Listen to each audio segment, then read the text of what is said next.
Hello friends, welcome to मेरा study अड्डा। दोस्तों, आज के वीडियो में हम क्लास 10th के प्रश्नावली 1.4 के सभी क्वेश्चन को डिस्कस करेंगे।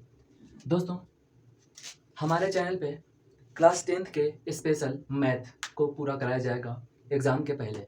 तो दोस्तों, हमारे चैनल को सब्सक्राइब कर लीजिए और साथ ही बेल आइकन को भी प्रेस कर लीजिए ताकि हम जब भी नए नए वीडियोज़ अपलोड करें तो उसका नोटिफिकेशन सबसे पहले आप तक पहुँचेगा। तो दोस्तों, चलिए वीडियो स्टार्ट करते हैं। क्वेश्चन नंबर 1 में दिया हुआ है कि बिना लंबी प्रक्रिया किए बताइए कि निम्नलिखित परिमेय संख्याओं के दशमलव प्रसार शांत है या अशांत है। दोस्तों, बिना लंबी प्रक्रिया किए बिना हमें बताना है कि दिए गए भिन्न का दशमलव प्रसार शांत है या अशांत आवर्ती है। दोस्तों, लंबी प्रक्रिया, पहले हम लंबी प्रक्रिया बता देते हैं। लंबी प्रक्रिया में होता है क्या कि नीचे हर है, हर को अंश में भाग दिया जाता है, यानी 3125 को 13 में भाग देंगे तो 13 में भाग देने के लिए इसके बराबर करना पड़ेगा। तो यहाँ पे पॉइंट बैठाएंगे फिर जीरो, ये 130 फिर जीरो, यानी इस तरीके से बनाया जाता है लंबी प्रक्रिया। तो दोस्तों, इसमें ज़्यादा बहुत टाइम लगता है, ठीक है। तो बिना लंबी प्रक्रिया के हम इस क्वेश्चन का हल करेंगे, ठीक है, बिना लंबी प्रक्रिया के। तो दोस्तों, कुछ नोट्स है जो आपको जानना बहुत ही जरूरी है। क्या है कि किसी भी भिन्न के हर का, दोस्तों ये हर है आपका और ये अंश है, ठीक है, ये अंश है।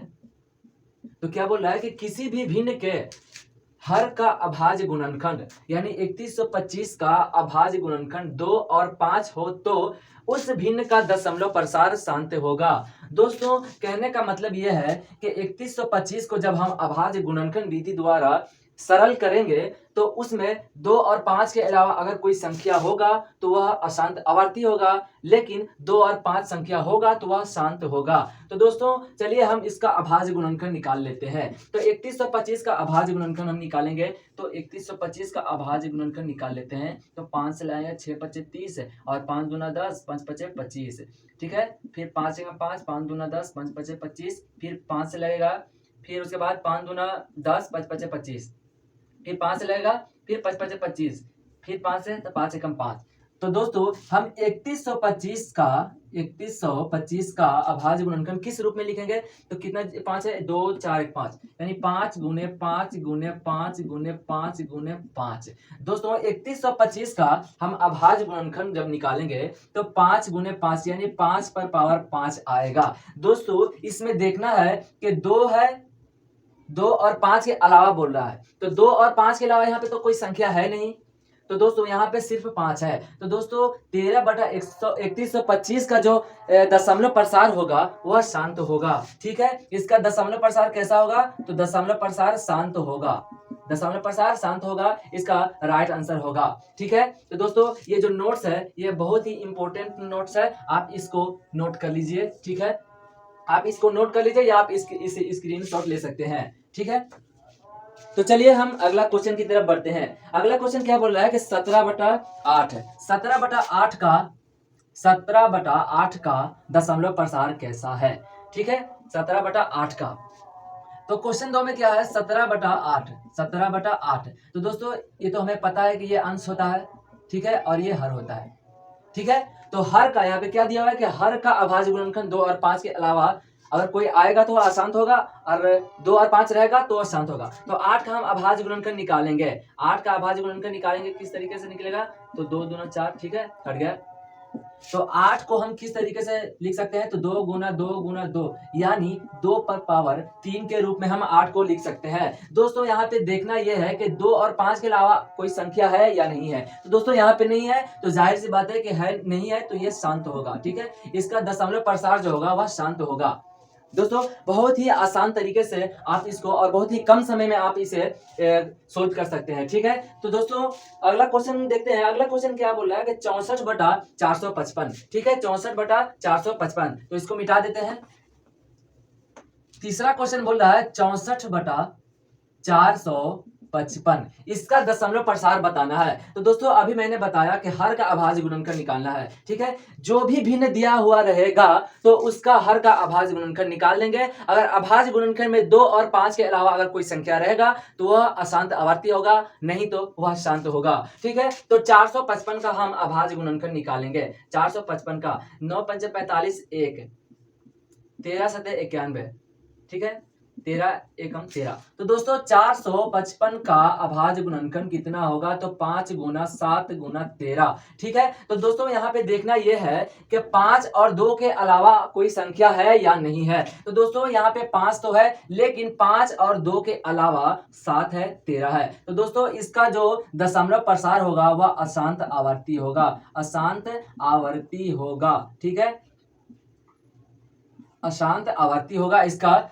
दशमलव प्रसार, ठीक है। तो दोस्तों उम्मीद करता हूं कि ये आपको समझ में आया होगा, ठीक है। तो बढ़ते हैं क्वेश्चन नंबर 2 की तरफ, ठीक है। तो क्वेश्चन नंबर 2 की तरफ बढ़ते हैं। क्वेश्चन नंबर 2 में क्या बोल रहा है कि उन परिमेय संख्याओं का, प्रश्न 1 में उन परिमेय संख्याओं का दशमलव प्रसारों को लिखिए जो शांत है। दोस्तों इसका मतलब क्वेश्चन नंबर 1 में क्या था, 13/3125 उसका दशमलव प्रसार लिखना है। यानी यहाँ पे तो बताना था, क्वेश्चन 1 में बताना था कि उसका दशमलव प्रसार शांत है या अशांत आवर्ती, लेकिन यहाँ पे उसका दशमलव प्रसार हमको दर्शाना है, ठीक है। तो दर्शाते हैं, चलिए दर्शाते हैं। तो इसको हम मिटा देते हैं, ठीक है। अब क्वेश्चन 2 में ये नोट का कोई जरूरत नहीं है, ठीक है। तो इसको भी हम मिटा देते हैं। तो क्वेश्चन 2 में देखिए,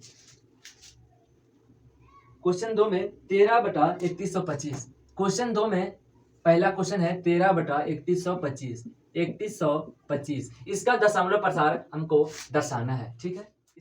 तो दोस्तों 13/3125 का हमें दशमलव प्रसार दर्शाना है। तो दोस्तों इसको दशमलव प्रसार दर्शाने के लिए लॉन्ग प्रोसेस में नहीं जाना है। लॉन्ग प्रोसेस कहने का मतलब है कि 3125 को हम 13 से भाग देंगे, फिर 0 0 0.0 बैठाएंगे, इस तरीके से नहीं करना है, ठीक है। तो हम इसको आसान ट्रिक यानी आसान मेथड से इसको हम बताएंगे, ठीक है। तो यहाँ पे दोस्तों 13 बटा कितना है, 3125 को हम अभाज्य गुणनखंड निकाले थे तो कितना आया था, 5 पर पावर 5 यानी 5 गो 5 मिल के 3125 बनेगा, ठीक है। तो इसको हम 5 गुना 5 गुना 5 गुना 5 गुना 5 ऐसे कर सकते हैं, ऐसे लिख सकते हैं कि नहीं लिख सकते हैं, ठीक है, बिल्कुल लिख सकते हैं। तो दोस्तों हमने नोट में बताया था कि जिस भिन्न के हर में मतलब हर का अभाज्य गुणनखंड 2 और 5 के अलावा नहीं रहना चाहिए, ठीक है, तो वह शांत होगा। तो यहाँ पे बोल क्या रहा है, शांत भिन्न का दशमलव प्रसार हमें दर्शाने के लिए बोल रहा है। तो दोस्तों इसको हम शांत बनाते हैं, ठीक है, इसको शांत बनाते हैं।